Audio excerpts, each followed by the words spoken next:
Muy estimados amigos, Salve María. Sean todos bienvenidos a una charla de formación más en su canal católico Heraldos del Evangelio El Salvador. Para nosotros es una alegría tenerles a todos ustedes en esta charla y aprovechamos a convidarlos a que sean grandes evangelizadores. ¿Cómo? Compartiendo esta charla, dándole like, dejándonos sus comentarios en los videos. Y el día de hoy tenemos un tema que es muy interesante, porque habla de la humanidad en sí, de lo que la humanidad en sí necesita. Somos seres humanos y todos necesitamos de algo muy importante. Y para eso, pues hemos traído a nuestro queridísimo hermano Alejandro para que nos lo explique. Salve María, hermano Alejandro, ¿cómo está usted? Salve María, hermano Juan Andrés, un gusto estar con todos ustedes y también con aquí el hermano Juan Andrés en esta charla de formación y justamente algo tan necesario y tan importante para la vida de cualquier persona humana, no solo católico, sino en general, y muy especialmente para nosotros, porque nosotros le damos ese lado esencial que nuestro Señor Jesucristo nos va a transmitir y nos lo va a enseñar a lo largo de sus enseñanzas y en su persona. Entonces, hermano Juan Andrés, si le parece, vamos a rezar un Ave María pidiendo al Espíritu Santo, al Divino Salvador también, a Nuestra Señora, que nos ilumine. Claro En que el sí. nombre del Padre, del Hijo y del Espíritu Santo. Amén. Dios te salve María, llena eres de gracia, el Señor es contigo. Bendita tú eres entre todas las mujeres y bendito es el fruto de tu vientre, Jesús. Santa María, Madre de Dios, ruega por nosotros pecadores, ahora y en la hora de nuestra muerte. Amén. Sagrado corazón de Jesús, En vos confío. dulce corazón de María, Sed la salvación del alma mía. en el nombre del Padre, del Hijo y del Espíritu Santo. Amén. Bueno, a lo largo de los siglos, por así decir, de las épocas, siempre el pensamiento humano nos hacemos preguntas. Por ejemplo, las famosas preguntas: ¿de dónde vengo? ¿Para dónde voy? ¿Por qué existo? ¿Cuál es mi finalidad en esta tierra, en este mundo? Y varios filósofos, varios pensadores a lo largo de los siglos, de los milenios, han intentado resolver estas preguntas explicando, definiendo qué es el hombre. Y dentro de las definiciones de hombre encontramos la de Aristóteles, que dice justamente que es un animal racional, que es un compuesto ilemórfico, etcétera. ¿Cuántas definiciones que nosotros tenemos? Es un animal sociable, es un animal, etcétera. ¿Cuántas? Y hay un autor del siglo XVIII, inglés, que se llama Edmund Burke, que dice así: sabemos y nos orgullecemos saberlo, que el hombre es por naturaleza un animal religioso, que el ateísmo va no solamente contra nuestra razón, sino contra nuestros instintos. Y es muy interesante porque es justamente una de las cualidades, por así decir, en la cual nosotros nos distinguimos de los animales, porque nosotros tenemos ese deseo de conectarnos, por así decir. Vamos a ponerlo ahora, digamos, fuera de la doctrina católica, vamos a ponernos del lado filosófico, ese lado de conectarnos con lo trascendental, conectarnos con lo que está más alto encima de nosotros. ¿Por qué? Porque Dios, y así nos lo explica la Iglesia Católica, inscribió en cada uno de nuestros corazones un deseo de conocerlo, amar y servir a Dios. Claro, esto en la antigüedad, en el Antiguo Testamento, cada uno tenía sus religiones, pero nosotros, con la venida de nuestro Señor Jesucristo, Él nos revela justamente cuál es el perfecto camino para poder adorarlo, servirlo y conocerlo. Y esta definición de un animal religioso es curiosa porque la pone como una característica esencial del ser humano. O sea, sin esto no seríamos humanos, seríamos simplemente animales. Y Santo Tomás de Aquino nos lo explica: el hombre tiene una propensión natural de honrar a Dios como su causa primera. ¿Por qué? Porque Dios nos creó. Y como el fin último, porque nuestro deseo, nuestro fin es justamente llegar a Dios. Hermano Juan Andrés, dígame. Hermano Alejandro, no, qué interesante todo eso que cuenta. De hecho, yo creo que no existe ninguna civilización que no haya tenido religión, ¿no? Hasta en las cavernas, bueno, en todo eso, todas las civilizaciones como que han buscado conectar con Dios, ¿no? Infelizmente, como usted dice, pues no han llegado propiamente a la verdad, no conocen pues la doctrina católica, pero en sí el ser humano ya lo trae, ¿no? Exactamente. Ya lo trae como para ir buscando, y es tanto así que todos tenemos también incluso los mandamientos en el corazón, ¿no? Exactamente, hermano Juan Andrés. Justamente ya nos va introduciendo el tema de esta intervención del hermano Juan Andrés, porque el hombre, nos explica la doctrina de la Iglesia Católica, es capaz, por así decir, de conocer a Dios. ¿En qué sentido? Dios nos crea, pero Dios nos pone en el instinto de cada uno de nosotros un deseo, una capacidad de poder conocerlo.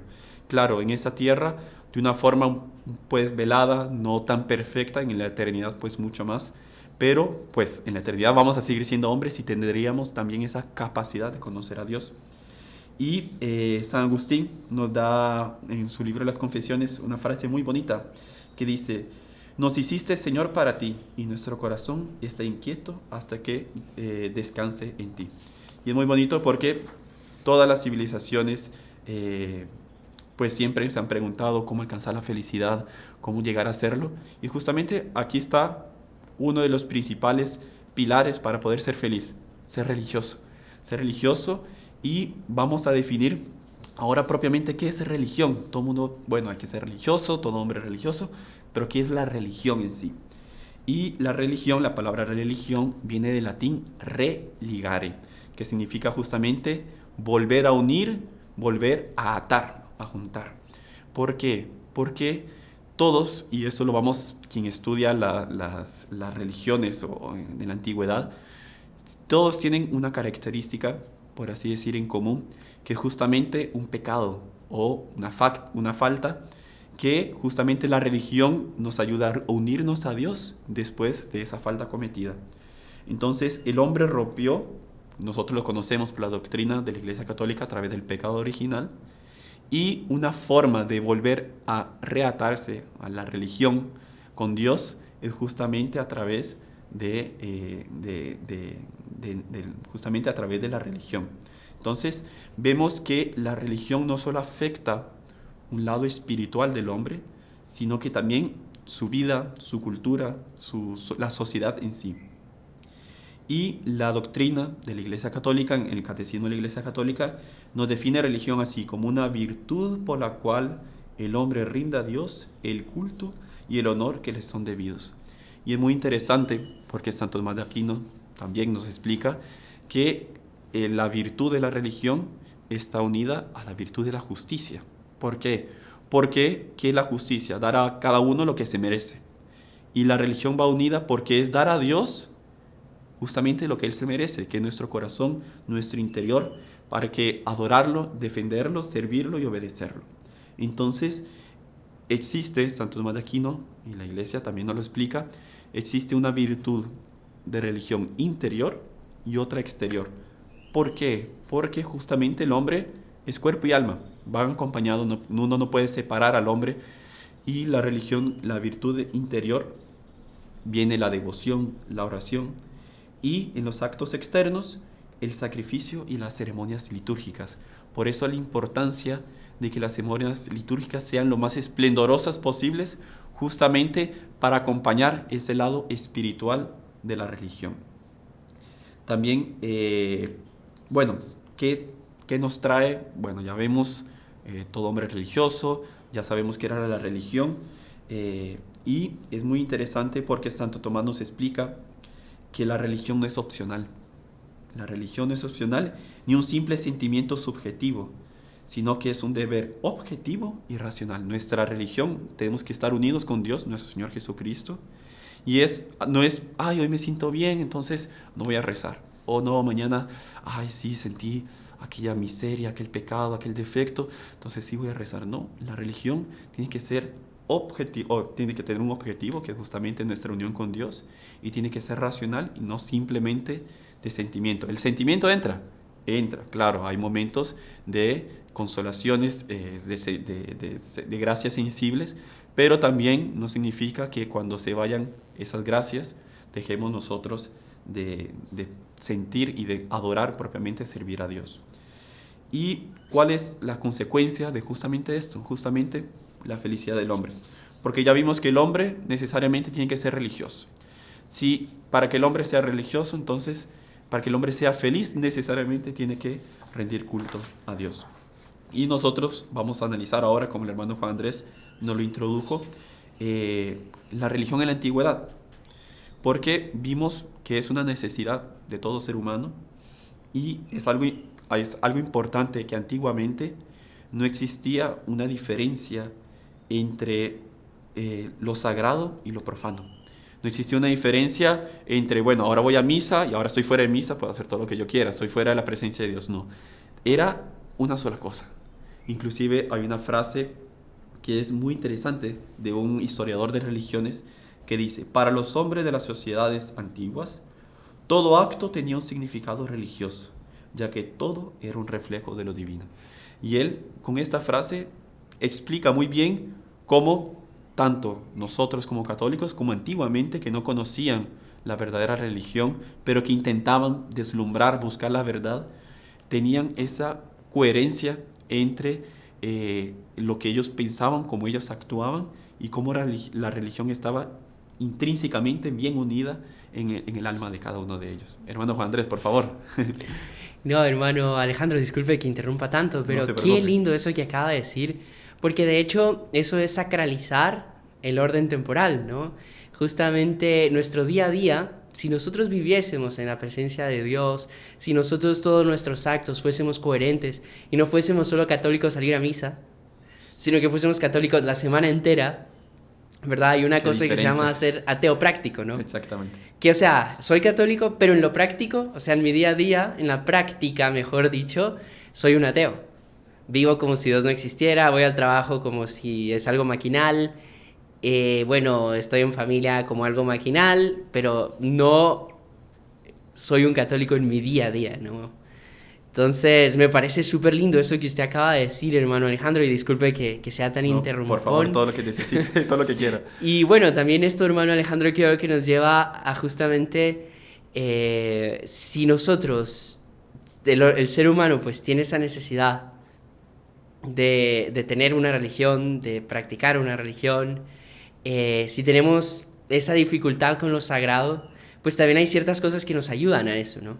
Exactamente. Entonces, no sé si usted puede profundizar pues un poco en eso también, creo que, no sé si es eso a lo que iba a Vamos a entrar entrar en ahora. el tema, sí, sí, Ah, sí. bueno, perfecto. Vamos a entrar en el tema, porque justamente, como estamos comentando, el hombre es cuerpo y alma. Entonces, ¿cómo ayudar al alma para, por así decir, ponerse de puntillas, ponerse así de pie, estar siempre en la presencia del Altísimo, con el cuerpo? Hay ciertos, por así decir, objetos que nos recuerdan y que ayudan al alma justamente a practicar la virtud.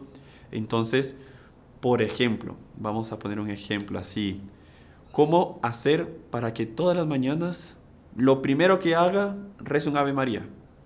A veces se me olvida, no sé cuánto, paso distraído. Vamos a hacer lo siguiente: coloca un papelito que diga Ave María, así en la cabecera, un lugar. Cuando usted se despierta, sea lo primero que haga, vea. Entonces usted se despierta y va a ver el papelito, Ave María. Entonces ya reza la Ave María. Y así, por así decir, con el cuerpo vamos ayudando a ejercitar el alma para poder alcanzar y estar siempre en la presencia de Dios y no ser, como el hermano dijo, ateos prácticos. Que ateos, lo que el hermano decía: voy a misa los domingos y todo, pero después, entre semana, no me importa, no rezo, no Ave María, ni señal de la cruz. Entonces eso nos ayuda muchísimo. Y volviendo un poco a la que es propiamente la religión, como ellos en la antigüedad no separaban justamente lo religioso de lo profano, porque no existía propiamente esa distinción.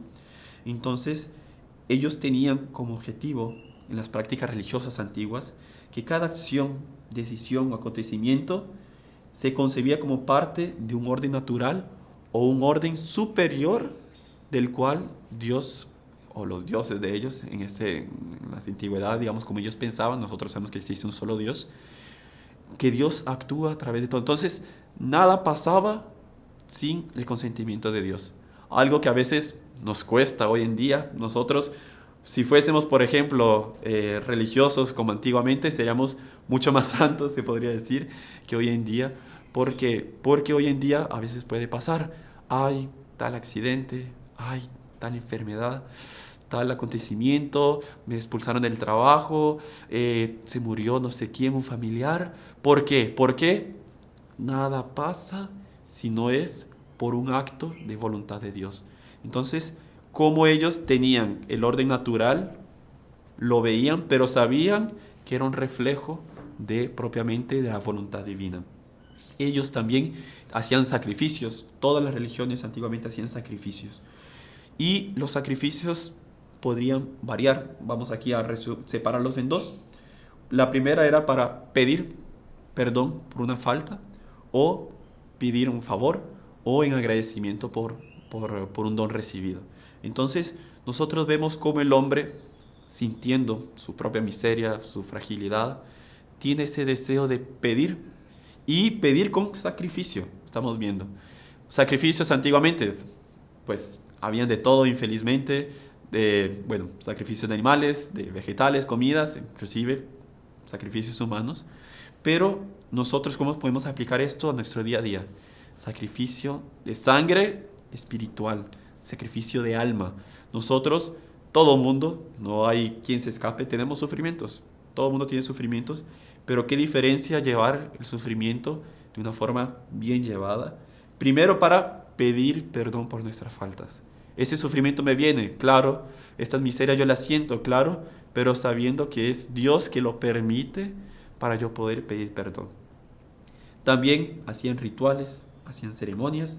Estas prácticas solían estar regidas por una estructura fija, o sea, era como por así decirlo, un ceremonial, valga la redundancia, las ceremonias, un ceremonial fijo, que era justamente que se realizaba en momentos muy específicos de la vida, a veces de la propia persona, o a veces una vez por año, por las cosechas. Antiguamente existía de todo, ¿verdad? Y otro, por así decir, característica que vemos en las religiones en la antigüedad, era la construcción de templos sagrados, de un lugar, por así decir, ayudar al cuerpo, presentándome en ese lugar, yo saber que ahí voy a ser atendido, ahí voy a entrar en contacto con Dios, con ese mundo sobrenatural que está sobre encima de mí. Y como ellos ponían eso en práctica, construían templos, y eran justamente en sentido de devoción y de agradecimiento. Y junto con los templos, junto con este deseo de sacrificio, habían personas, y aquí entramos justamente en el tema, esta fue como que una introducción, habían personas específicas, y más que específicas, consagradas específicamente para realizar y cuidar de estos templos y los sacrificios, que es justamente el sacerdote. Sacerdotes en la antigüedad, la primera, por así decir, mención que tenemos del sacerdote es en el libro del Génesis. Antes todas las religiones no se encuentran, el anterior, así cronológicamente, es en el libro del Génesis, y es un sacerdote misterioso. Es un sacerdote que, por así decir, aparece de la nada y después desaparece y nadie sabe el fin, que justamente, ya han escuchado oír, es Melquisedec. ¿Cómo aparece Melquisedec en la historia? No sé si ustedes se recuerdan, Abraham tenía un sobrino que se llamaba Lot, y los dos trabajaban, etc. Y de repente Lot fue secuestrado por unos reyes de la zona, y Abraham fue a rescatarlo, lo rescató, venció a todos estos reyes, y cuando él regresa de rescatar a Lot, misteriosamente aparece un sacerdote. Vamos a leer aquí las frases de la Sagrada Escritura, si alguien lo quiere buscar, Génesis capítulo 14, versículo de 18 a 20. Y dice: y Melquisedec, rey de Salem, sacó pan y vino. Él era sacerdote del Dios Altísimo, y bendijo a Abraham diciendo: bendito sea Abraham del Dios Altísimo, creador de los cielos y de la tierra. Bendito sea el Dios Altísimo, que entregó a tus enemigos en tus manos. Y Abraham le dio el diezmo de todo. Y esta es una frase que aparece en el Antiguo Testamento, en el Génesis. De repente Melquisedec desaparece en todas las Sagradas Escrituras y solo vuelve en el rey David, en el Salmo, que dice: tú eres sacerdote eternamente según el rito de Melquisedec. Y Melquisedec vuelve a aparecer, es una figura muy misteriosa. Vamos a profundizar un poco en ese personaje. Primero, nosotros vemos que él era sacerdote y rey. Es muy curioso porque Generalmente en la antigüedad existía el profeta, existía el rey y los sacerdotes. Y era muy difícil que, por así decir, estas profesiones estuviesen unidas. Y vemos que este es sacerdote y rey. Entonces tiene un liderazgo espiritual justamente por ser sacerdote y rey. Después vemos, tiene un culto monoteísta. Antiguamente existían cultos a varios dioses, pero aquí dice en las Sagradas Escrituras, era sacerdote del Dios Altísimo, no de los dioses. Entonces vemos cómo Melquisedec ya era una figura, un sacerdocio, justamente símbolo de un sacerdote eterno. ¿Por qué eterno? Porque Melquisedec, así como no aparece, no tiene un inicio, aparece así en la historia como de la nada, no se sabe la ascendencia de él, si era hijo de quién, no se sabe, solo aparece en la historia y después desaparece. Y eso da, por así decir, un simbolismo de ese sacerdote eterno. Y recordemos que no existían los sacerdotes del pueblo judío. El pueblo judío vino después con Moisés, la tribu de Leví, pero eso vino mucho posterior, después, y Melquisedec está mucho antes en el tiempo, y Melquisedec vemos que la bendición que ofrece también es pan y vino, símbolo de justamente de la Eucaristía. Y nosotros vemos que Abraham, por así decir, reconoce la autoridad de Melquisedec. ¿Cómo? Aquí dice la Sagrada Escritura, y Abraham le dio el diezmo de todo. Si no hubiese reconocido, no le hubiese dado nada. Entonces nosotros vemos cómo este sacerdote Melquisedec apareció y analizar un poco la historia de él. Ahora vemos, pasando el tiempo, viene Abraham, Isaac, Jacob. Jacob cambia el nombre a Israel. Tiene 12 hijos. Estamos haciendo así un resumen rápido así de la historia del pueblo, del pueblo judío. Tiene 12 hijos, del cual uno va para Egipto, es vendido, etc. Todos van para Egipto. Y pasan 400 años en Egipto, el pueblo de Israel. De repente llega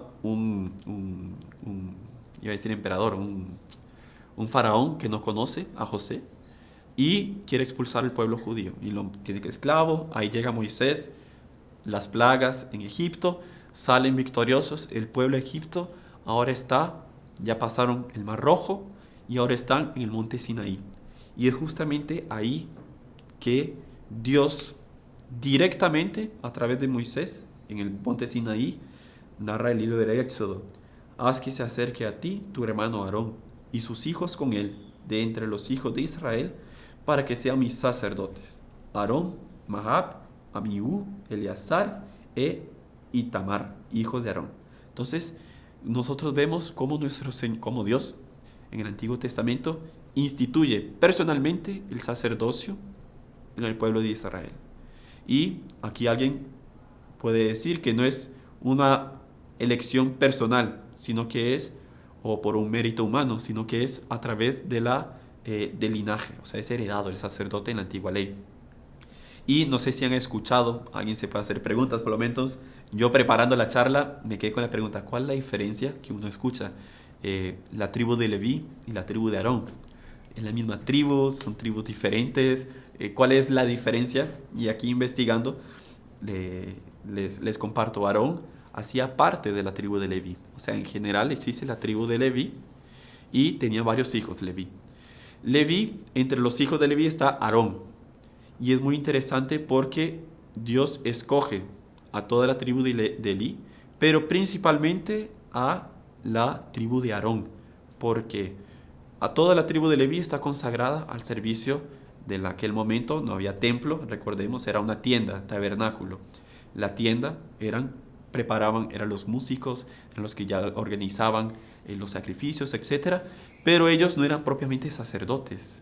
Los sacerdotes eran los hijos de Aarón. Los hijos de Aarón eran propiamente los que podían ser sumos sacerdotes. Y nosotros vemos cómo Dios ya desde el inicio coloca una jerarquía, por así decir, religiosa. Entonces, la tribu de Leví en general, pero como figura de sumo sacerdote, la de Aarón. Cada uno tiene funciones específicas. Los levitas en general asistían a los sacerdotes. y los descendientes de Aarón, como ya vimos, propiamente el ser sumo sacerdote de ofrecer propiamente el sacrificio. Bueno, ¿cuáles eran las funciones de los sacerdotes en aquella época? Pues primero, sacrificios y cultos. Y sacrificios, habían 3 tipos de sacrificios. Existían los holocaustos, que a veces todo el mundo escucha y piensa que es lo mismo, sacrificios de expiación y ofertas de acción de gracias. Bueno, los holocaustos son sacrificios que eran quemados por completos al honor de Dios. Entonces cogía un animal y se quemaba por completo, o sea, se volvía cenizas. Sacrificios de expiación era para pedir perdón por los pecados del pueblo y del propio sacerdote. Y ofrendas de acción de gracias era justamente para expresar la gratitud a Dios. Pero había un sacrificio que era una vez al año. Se llamaba en la época Yom Kippur, que es justamente el día de expiación, que era el único día en el año en que el sumo sacerdote, el templo era dividido por etapas. Y había una etapa donde estaba el Arca de la Alianza, que el sacerdote entraba una vez al año, que se llamaba la Sanctus Sanctorum, el Santo de los Santos, que era donde estaba nuestro Señor, y era nuestro Dios, Dios, y el sacerdote entraba una vez al año a ofrecer incienso y sacrificios en ese lugar. Entonces, nosotros vemos cómo existía, por así decir, ya una jerarquía en los sacrificios que Dios fue instituyendo. Tienen que hacer esto, tienen que hacer, y fue todo por palabra de Dios, por revelación a Moisés. Nosotros vemos que también el sacerdote tiene la función de instruir en la ley. Y nosotros vemos, el libro de Malaquías nos dice, porque los labios del sacerdote han de guardar la ciencia, y de su boca se busca la ley, porque es mensajero del Señor de los ejércitos. Y es curioso que dentro de todo, Dios, casi que un capítulo entero del libro del Éxodo, capítulo 28, explica cómo debe ser la vestimenta del sacerdote. Y explica el simbolismo de la vestimenta. Entonces tenía una túnica de lino, que simbolizaba justamente la pureza y la santidad, y representa la vida dedicada que el sacerdote tenía al servicio de Dios. Debería ser blanca y justamente representando que el sacerdote no puede tener mancha alguna, tanto al ofrecer el sacrificio. También tenía un efod, que es justamente como un chaleco que tenían antiguamente, que era de oro, de lino fino, de lana azul, púrpura y escarlata, que simbolizaba justamente la majestad de Dios, el esplendor de Dios. Y encima de eso tenían como que 12 piedras. Sobre los hombros se ponía eso, un chaleco, y tenía 12 piedras al frente, que justamente simbolizaba las 12 tribus de Israel. Pero que espiritualmente como que el sacerdote cargaba en sí la responsabilidad sobre esas 12 tribus. Entonces es súper bonito, y eso justamente, basándonos en la doctrina católica ahora, la estola justamente representa eso, por así decir, el peso que el sacerdote tiene que cargar de llevar al pueblo de Dios. Ese era el efod antiguamente. También tenía un pectoral, también tenía un manto azul que justamente representaba la necesidad de la reverencia a Dios, porque ese manto tenía unas campanitas doradas de oro, y cuando el sacerdote caminaba, pues aquel sonido de las campanitas sonando, y todo el mundo escuchaba aquellas campanitas y tenían aquella reverencia justamente a la presencia del sacerdote, que representa justamente la presencia de Dios. También tenía una diadema de oro, una lámina de oro, que estaba inscrito en la lámina santidad al Señor. Y era justamente aquí en la cabeza, porque todo sumo sacerdote estaba consagrado a Dios y que él actuaba como mediador entre Dios y el pueblo. Y tenía un cinturón, que era de lino fino, que bordado con colores, ahí no especifica, pero justamente significa ese servir, porque el sacerdote, claro, su función es justamente servir de instrumento, y justamente eso simbolizaba el cinturón, que es justamente el símbolo, que es por así decir, la pita que el sacerdote se pone, se llama símbolo, y justamente representa también eso, el servicio. Pero nosotros ya vimos los sacrificios, ya vimos el código de vestimenta que Dios puso, vimos cuáles eran las funciones, la jerarquía que existía, pero todo eso era prefigura justamente de un sacrificio mayor que iba a venir posteriormente con nuestro Señor Jesucristo. Entonces vamos a ver las diferencias, por así decir, del sacerdocio de la antigua ley y del sacerdocio de nuestro Señor Jesucristo.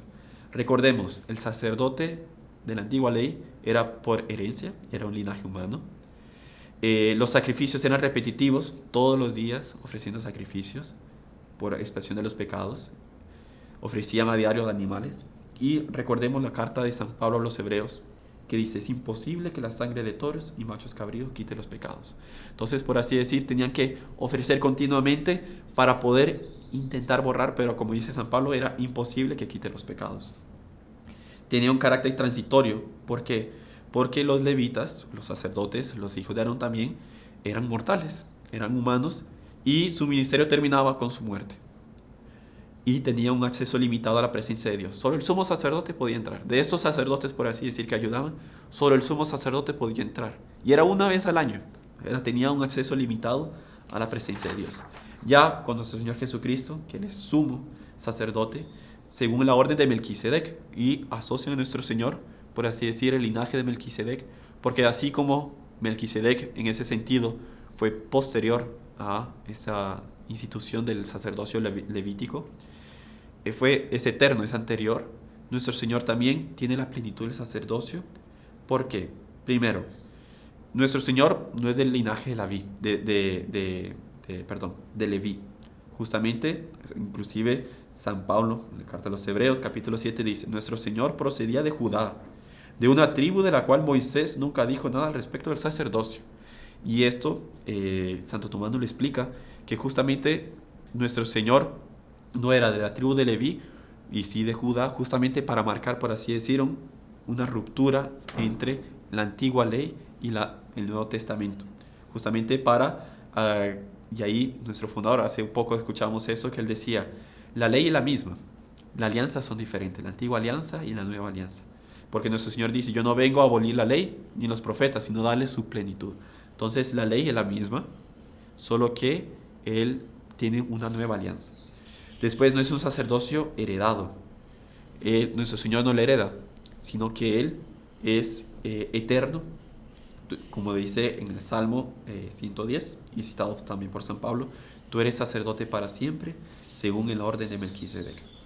Es eterno e inmutable, a diferencia de los levitas, con que morían y eran reemplazados. Nuestro Señor Jesucristo, una vez que es eterno, resucita, está vivo, nuestro Señor tiene un sacerdocio eterno, por eso se llama. También fue un sacrificio único y definitivo. Entonces los levitas repetían los sacrificios y eran ineficaces. Nuestro Señor Jesucristo se ofreció a sí mismo una vez para siempre, como dice San Pablo,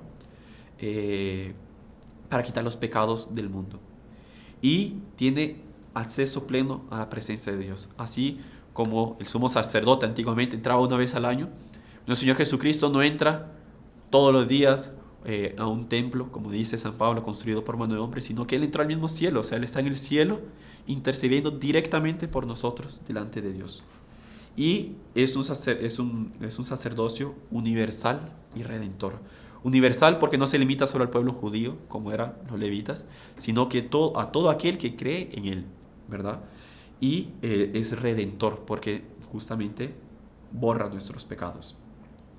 Entonces, es un sacerdote, nuestro Señor, por así decir, no es por así decir, porque lo es el sacerdote por excelencia. Primero porque Él es santo, Él no tiene pecado. No es como los sacerdotes antiguamente, que tenían que ofrecer primero un sacrificio para borrar sus pecados, para poder ofrecer otro sacrificio para borrar los pecados del pueblo. No. Nuestro Señor es santo y no tiene pecado, ¿verdad? Dice la carta a los Hebreos: tal es el sumo sacerdote que nos convenía, santo, inocente, sin mancha, separado de los pecadores y exaltado por encima de los cielos. Y después es un mediador único y eterno, y ahí entran polémicas en la carta de San Pablo, que los protestantes lo cogen porque dice: hay un solo mediador entre Dios y los hombres, Cristo Jesús, hombre también.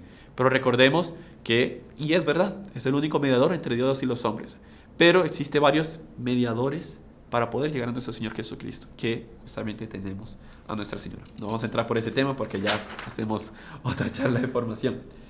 Y es un sacrificio perfecto y eterno. No necesita repetición del sacrificio. Y aquí alguien se podría preguntar, bueno, si no necesita repetición, ¿para qué se celebran las Santas Misas?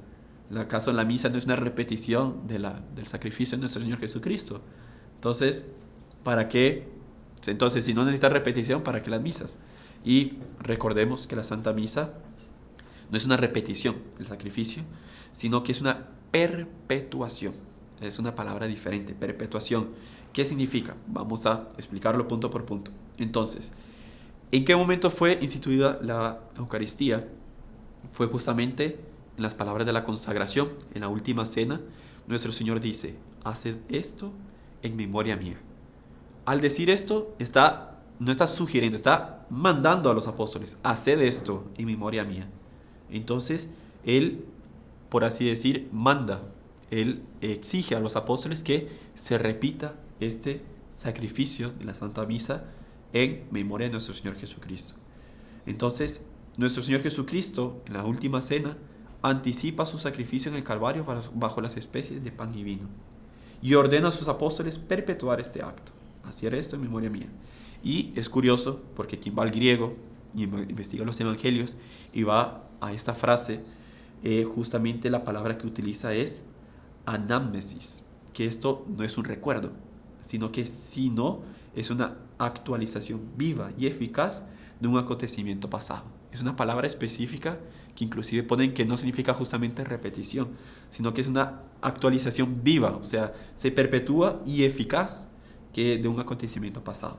Entonces, todos que asisten a la Santa Misa, justamente somos, por así decir, transportados espiritualmente a justamente este sacrificio a los pies de la cruz junto con Nuestra Señora. Todos, si cada católico, si nos compenetrásemos en la Santa Misa, que no es un acto simbólico, estoy aquí pues para cumplir el precepto, o bueno, pues me obligaron, estoy aquí. No, es justamente transportarnos de una forma viva y eficaz, o sea, como si estuviese realmente presente a los pies de la cruz de nuestro Señor Jesucristo, dando Él mostrando su máximo amor a cada uno de nosotros, justamente muriendo por cada uno de nosotros. Entonces, el sacrificio de la misa es justamente esa, no es una repetición, sino justamente esa actualización viva y eficaz en el sacrificio de la misa. Hermano Juan Andrés, por favor. Hermano Alejandro, sabe que aquí un poquito para reforzar todo lo que acaba de decir, hace poco escuchamos una homilía de Monseñor Juan donde él hablaba de justamente la diferencia entre el sacerdocio del Antiguo Testamento y el Nuevo, ¿no? Y él decía que un sacerdote, una persona en el Antiguo Testamento, si cometía un pecado, él ¿cómo tenía certeza de que había sido perdonado? No había certeza. No había certeza. La única certeza es que apareciera un profeta y que el profeta le dijera, Dios te ha perdonado. Y ahí él ya tenía seguridad que había sido perdonado. Pero si no era por eso... Perdonado de aquel pecado y si no comete otro. Exactamente. En cambio, en el Nuevo Testamento basta con ir a la confesión y que el sacerdote nos dé la absolución y que cumplamos pues con los requisitos de una buena confesión, que ya eso es certeza absoluta. O sea, seguridad completa de que estamos perdonados. ¿Qué diferencia, no? O por ejemplo, eso también lo comentaba el doctor Plinio Correa de Oliveira. Imagínense que en el Antiguo Testamento, no sé, por ejemplo, el profeta Elías comulgase una vez. Pero sería en el Antiguo Testamento, comulgó el profeta Elías. Qué impresionante. Y nosotros tenemos la comunión a nuestra disposición, si queremos todos los días, si queremos 2 veces al día. O sea, que es una diferencia tan grande, tan grande, tan grande, y también una misericordia tan grande de Dios de ponernos a los sacerdotes, ¿verdad? Siendo con tanto poder, digamos. O sea, es que es un poder llevado a otro nivel, ¿no? Exactamente, hermano Juan Andrés, y justamente ya, así que coordinados, no fue coordinado, nos introduce el otro tema, que justamente, bueno, eso fue el sacerdocio de nuestro Jesucristo, muy bonito, y bueno, los sacerdotes de hoy en día, ¿no? Que cómo participan, cómo es esa relación con nuestro Señor Jesucristo, y el sacerdote católico nos explica la doctrina de la Iglesia Católica. El catecismo dice, actúa in persona Christi capitis, O sea, en la persona de Cristo, cabeza. Porque, aquí vamos a hacer una distinción. Nosotros, por el bautismo, nosotros también participamos del sacerdocio de nuestro Señor Jesucristo. Nosotros participamos, pero no es en persona de Christi Capitis, no es en persona de Cristo en cuanto a cabeza, es una participación en cuanto a bautizados. Sacrificios, todo mundo, holocaustos, todo mundo puede ofrecer. Bueno, los sufrimientos del día a día me gusta, no sé, voy a poner un ejemplo, me gusta comer mucho de lo dulce, entonces por ejemplo, se acerca la cuaresma, durante esta cuaresma no voy a comer nada dulce, voy a hacer la penitencia. Yo estoy haciendo el papel del sacerdote, intercediendo, pidiendo por mí mismo, pidiendo por otra persona, porque uno puede ofrecer esos sacrificios también por la salvación de las almas o por la conversión de una persona o por una gracia de otra persona.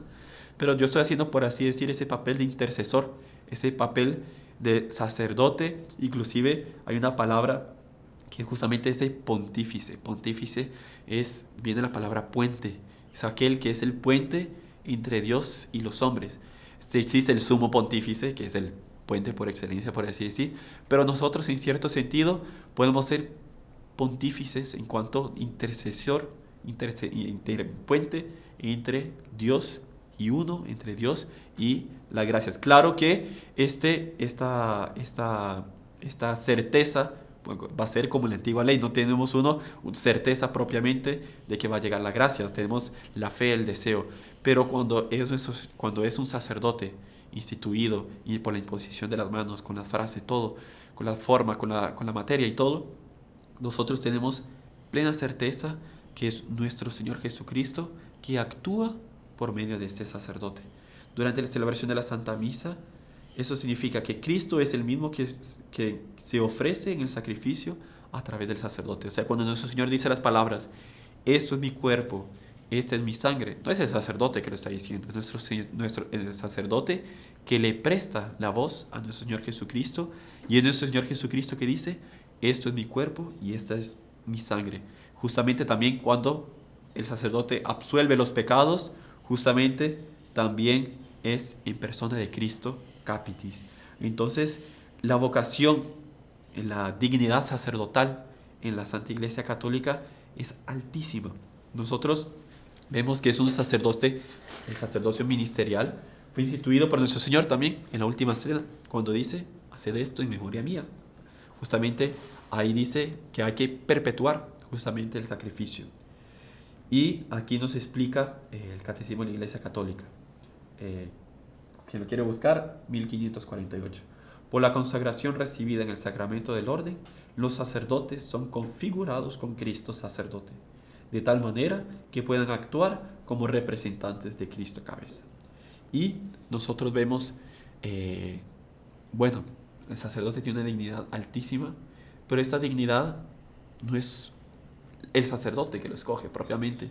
Justamente nuestro Señor dice, no fuisteis vosotros que me escogisteis, sino fui yo que os escogí. Y nosotros vemos que es un llamado, vocación justamente viene de la palabra llamado, que es divino, o sea, Dios da a cada uno y que exige la entrega total al servicio de Dios y de los hombres. Y nosotros vemos que esta vocación al mismo tiempo es exigente, porque exige el servicio total de su cuerpo y de su alma a Dios y de los hombres, pero al mismo tiempo es voluntario. Dios no obliga a nadie, Dios da la vocación, pero es el hombre, por así decir, la persona, el que tiene en ese sentido, el seminarista o el que tiene aquella intriga, y aquí la importancia de cómo discernir, hermano, cómo discierno si tengo vocación sacerdotal, etcétera. Primero, no tomar decisiones precipitadas, ¿verdad? Sino que es saber que es un llamado divino. Y si es un llamado divino, yo ya lo traigo, por así decir, y yo tengo que justamente discernir la vocación sacerdotal dentro de mí. Si realmente yo deseo esa entrega total de mi cuerpo y de mi alma a Dios, justamente yo siento ese deseo, esa propensión, ese deseo. No piense que ser sacerdote es fácil, ser sacerdote es, inclusive los sacerdotes comentaban, la vocación de sacerdote es casi vocación de bombero. ¿En qué sentido? Le llaman en cualquier momento, tiene que administrar, siempre que estar dispuesto a administrar los sacramentos, siempre estar... y es curioso porque el sacerdote tiene ese poder dado por Dios, pero no para sí, Por ejemplo, el sacerdote no se puede confesar a sí mismo. El sacerdote tiene que ir a buscar otro sacerdote. El sacerdote no se puede dar la extremunción, etcétera, etcétera. Todos los sacerdotes están justamente puestos al servicio.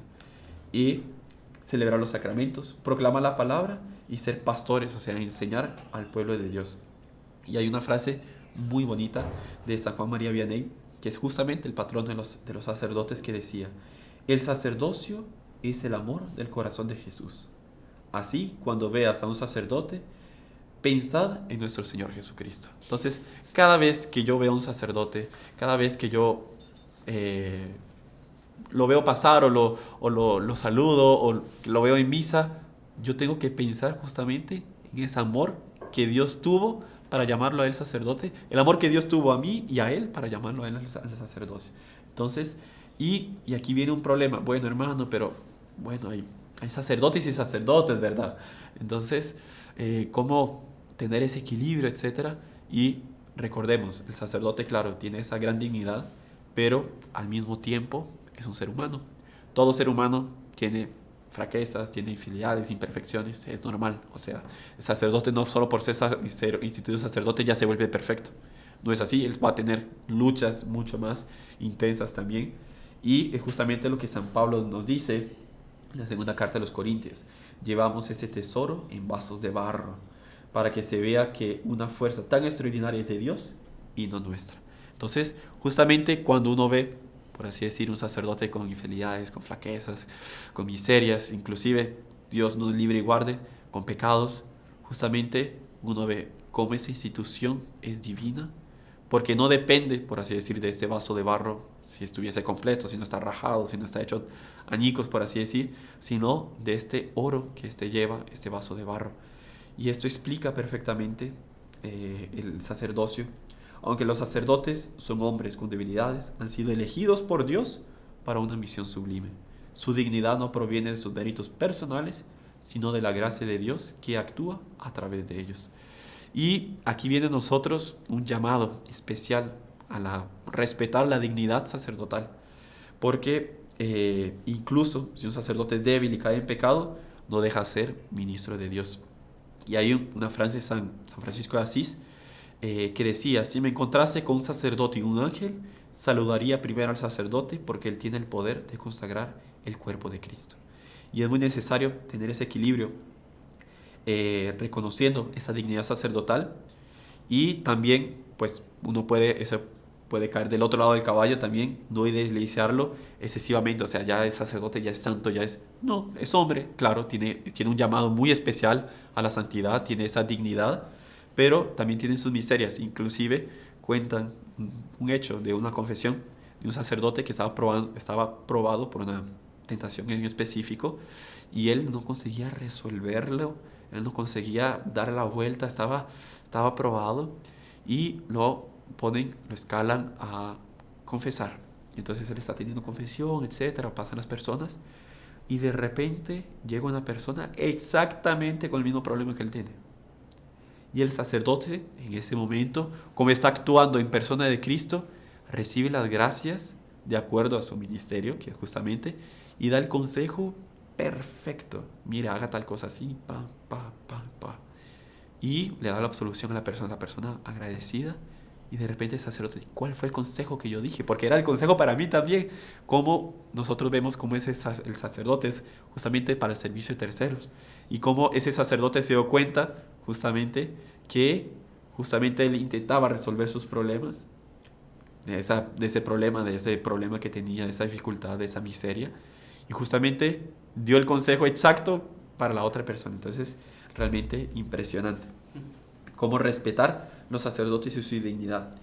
Y hay una frase del Catecismo de la Iglesia Católica que dice: el poder del Espíritu Santo y la acción de Cristo hacen que los sacramentos sean válidos, incluso si el ministro sea indigno.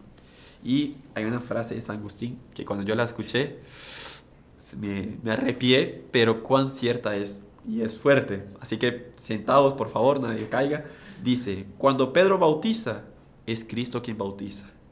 Cuando Judas bautiza, también es Cristo que bautiza.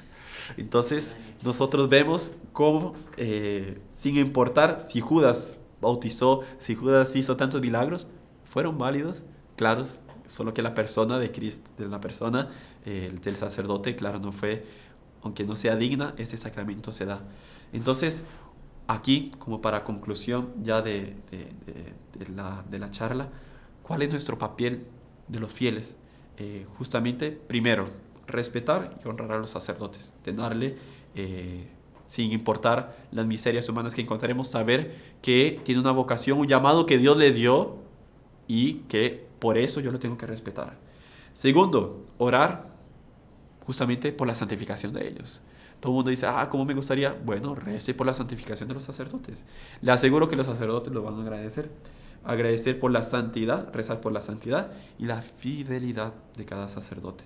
Y ayudarlos, el tercer punto, ayudarlos en su misión, en lo que nosotros podamos. Hay aquí, para terminar, una frase de San Juan María Vianney. Sin el sacerdote no tendríamos el Señor. ¿Quién puso allí a Cristo en el sagrario? El sacerdote. ¿Quién nos perdona los pecados? El sacerdote. Después de Dios, el sacerdote lo es todo. Y aquí, bueno, terminamos esta charla de formación, hermano Juan Andrés. Fue un poco así, en general, si nosotros fuésemos a entrar propiamente en el orden sacerdotal, pues ahí sería otra 2 horas de charla, de formación, pero aquí vemos justamente esa dignidad sacerdotal, como nosotros tenemos que rezar por los sacerdotes, ¿verdad? Hermano Alejandro, bueno, muchísimas gracias de verdad por esta charla y qué importante también para nosotros en esta charla si todos salimos con más entusiasmo, más admiración, más amor a los sacerdotes, también cómo nosotros los vamos a ayudar, ¿no? Sabe que muchas veces personas hablan de escándalos de los sacerdotes, sí que los hay, pero me recuerdo que una vez me comentaron una cosa que me pareció que tenía cierta realidad, o bastante realidad, mejor dicho, que es cuando se cae un avión, es noticia. Pero ¿cuántos miles hay que están volando por ahí que no son noticia, que es algo normal? Y de verdad que si nosotros rezásemos más por los sacerdotes, los admirásemos más, nos concientizásemos también más, también pues cómo les ayudaríamos también. La verdad que es algo fenomenal y esa frase también que usted dice al final, hermano, que es después de Dios, pues son ellos los que nos lo atraen, nos lo traen, ¿no? Imagínense, voy a una iglesia y no está el Santísimo, ¿no está? ¿Por qué? Porque no hubo un sacerdote que lo pusiese. Claro. En verdad, si quiero perdonar mis pecados, ¿qué tengo que hacer? Ir al sacerdote. Si tengo, bueno, ahí ya sería interminable si diésemos todos los ejemplos. Pero bueno, agradecerle, hermano, por esta charla y también a todos ustedes por habernos acompañado, haber llegado hasta el final. Les pedimos a todos ustedes que nos pongan ahí en comentarios qué tema les gustaría que tratásemos. Pueden ponerlo en el chat en vivo también. Recuerden que ustedes pueden ser unos grandes evangelizadores, como dando like, compartiendo, suscribiéndose al canal si no lo han hecho. Y la verdad que bueno, estamos en eso. Y también les invitamos a que estén atentos porque tendremos más cristianos atrevimientos en el canal que serán del interés de todos. Entonces estén muy atentos, activen todas las notificaciones que será apenas para su bien. Así que bueno, hermano Alejandro, si le parece, terminamos con una oración, no solo por nosotros, sino incluyamos aquí también a los sacerdotes. Por todos los sacerdotes del mundo entero, pidiendo especialmente, como dijimos, por su santificación y su perseverancia. En el nombre del Padre, del Hijo y del Espíritu Santo. Amén. Amén. Dios te salve María, llena eres de gracia, el Señor es contigo. Bendita tú eres entre todas las mujeres y bendito es el fruto de tu vientre, Jesús. Santa María, Madre de Dios, ruega por nosotros pecadores, ahora y en la hora de nuestra muerte. Amén. Sagrado corazón de Jesús, en vos confío. Dulce corazón de María, sed la salvación del alma mía. En el nombre del Padre, del Hijo y del Espíritu Santo. Amén. Amén. Salve María.